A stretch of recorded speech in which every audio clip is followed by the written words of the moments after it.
Hello friends, আমি শুভম। এখন review করব লাপাতা লেডিজের ট্রেলার, ডাইরেক্টেড বাই কিরণ রাও। এটা প্রডিউস করছে আমির খান, আর কাস্টে আছে রবি কিষান, নিতাংশী গোয়েল, স্পষ্ট শ্রীবাস্তব এবং আরো অনেকে। এবার যদি এর গল্পটা আপনাদেরকে একটুখানি বলে দিই, ট্রেলারটা এতটাই হাসি, যতবার মনে পড়ছে ততবার হাসি পাচ্ছে।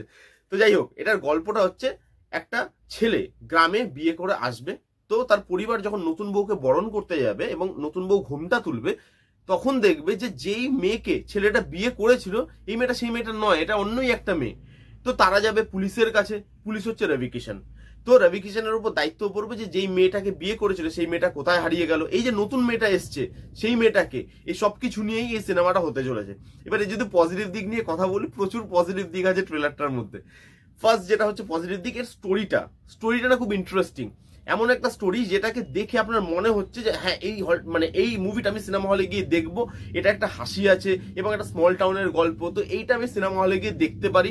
ডাইরেক্টরটা ভালো, তো এর স্টোরিটা কিন্তু এর ব্যাকবোন, এবং স্টোরিটাকে যে ব্যাকড্রপে বেস করানো হয়েছে, একটা স্মল টাউনে বেস করানো হয়েছে, একটা গ্রামের গল্প, সেটা দেখতে খুব রিয়েলিস্টিক লাগে। ট্রিটমেন্টটা খুব র এবং রিয়েলিস্টিক। তো স্টোরি এবং তার ট্রিটমেন্ট, এই দুটোই কিন্তু বেশ ভালো মনে হচ্ছে আপাতত ট্রেলার দেখে। মুভি এলে তো আরো বলা যাবে। নেক্সট হচ্ছে কাস্টিংটা দুর্দান্ত। এখানে রবি কিষান যে পারফর্ম করেছে না, আউটস্ট্যান্ডিং। তার দুটো ডায়লগ আপনি শুনবেন, আপনি ছিটকে যাবেন যে ভাই কি করছে এই লোকটা। রবি কিষান এই ট্রেলারে আউটস্ট্যান্ডিং। তার সঙ্গে সঙ্গে নিতাংশী গোয়েল, স্পষ্ট শ্রীবাস্তব, তারাও খুব ভালো কাজ করছে। এই অ্যাক্টিং নিয়ে কথা আরো মুভি এলে বলা যাবে। এবং এই ধরনের সিনেমাতে যেগুলো একদম রুটেড হয় এবং একটা মানে খুব রিয়েলিস্টিক ওয়েতে এটা করা থাকে, একটা ছোট জায়গার গল্প, সেইখানে পারফরমেন্সের কিন্তু অনেক স্কোপ থাকে। তো দেখা যাক অ্যাক্টররা কিরকম পারফর্ম করে, বাট ট্রেলার দেখে অ্যাক্টরদের পারফরমেন্স কিন্তু বেশ ভালো লাগছে। নেক্সট হচ্ছে বিজিএমটা বেশ ভালো। সুখবিন্দর সিং এর একটা গান ব্যাকগ্রাউন্ডে চলছে এবং সেটা দিয়েই অর্ধেকের বেশি ট্রেলার কিন্তু এখানে দেখানো হয়েছে। তো বিজিএম ভালো, ওই গানটা একটা রুটেড ফিল দেয়, মাটির সাথে মিশে থাকার একটা ফিল দেয়, এবং সুখবিন্দর সিং এর গলাটাও কিন্তু গানে বেশ ভালো লাগছে। নেক্সট হচ্ছে এর কমেডি। এখানে যা কমেডি লাইন ইউজ করা হয়েছে না, দেওয়া শুনলে পাগলের মতো হাসবেন।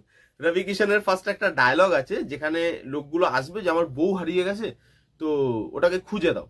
रवि किशन बोलबे कैसे बे, हम तो इतने साल से कोशिश कर रहे, ससुरी गुम ही नहीं हो रहा है।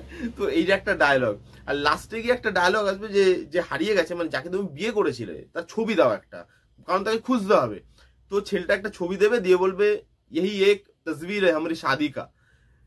রবি কিষান দেখবে ছবিটা, बहुत खूबसूरत है बे, দিয়ে যখন ছবিটার দিকে ফোকাস আসবে দেখবে মুখে এতদূর ঘোমটা, তো ওই দেখেই বলে দিয়েছে ইতনা খুবসুরত হবে। তো এই দুটো জায়গায় যেরকম কমেডি ডায়লগ আর যেরকম তার টাইমিং, এই দুটো জিনিস এত ভালোভাবে ওয়ার্ক করে, তো এখানে কমেডি পোর্শন কিন্তু বেশ ভালো থাকতে চলেছে। তার সঙ্গে ডাইরেক্টরটা ভালো, কিরণ রাও, যে আগে ধোবিঘাট বলে সিনেমাটা বানিয়েছিল, এবং সেই সিনেমাটা হিট না হলেও সেটা কিন্তু ক্রিটিক্যালি খুব অ্যাক্লেমড হয়েছিল, এবং ধোবিঘাট সত্যি কিন্তু খুব ভালো একটা সিনেমা। তো এখানে ডাইরেকশনটাও দেখার মতো হবে যে কিরণ রাও এই সিনেমাতে কিরকম ডাইরেক্ট করে। আর ট্রেলার এডিটিং ভালো হয়েছে, ট্রেলারটাকে কম্প্রেস করা হয়েছে, 2 মিনিট 26-30 সেকেন্ডের ট্রেলার, খুব একটা বড় নয়, গল্পের বিষয় খুব একটা জানায় না। তো মেন যেই জিনিসটা ফোকাস করছে এরা, যে কে হারিয়ে গেছে, এই নতুন মেয়েটাকে কিভাবে হারালো, এই জিনিসগুলো আপনি হলে গিয়েই জানতে পারবেন, সেটা একটা জিনিস ভালো। এডিটিংটা বেশ ভালো। যারা যারা দেখেননি লাপাতা লেডিজের ট্রেলার, এক্ষুনি গিয়ে দেখুন। আমার তো ভাই ট্রেলারটা বেশ ভালো লেগেছে এবং আমি ইন্টারেস্টেড এই সিনেমাটা দেখার জন্য। আর এই রিভিউটা কেমন লাগলে জানাতে ভুলবেন না। রিভিউটা ভালো লাগলে please give a Thums up, like করবেন, কমেন্ট করবেন, শেয়ার করবেন, চ্যানেলটাকে আমার সাবস্ক্রাইব করবেন। দেখা হচ্ছে নেক্সট কোন ভিডিওতে। তখন bye bye, take care and be safe.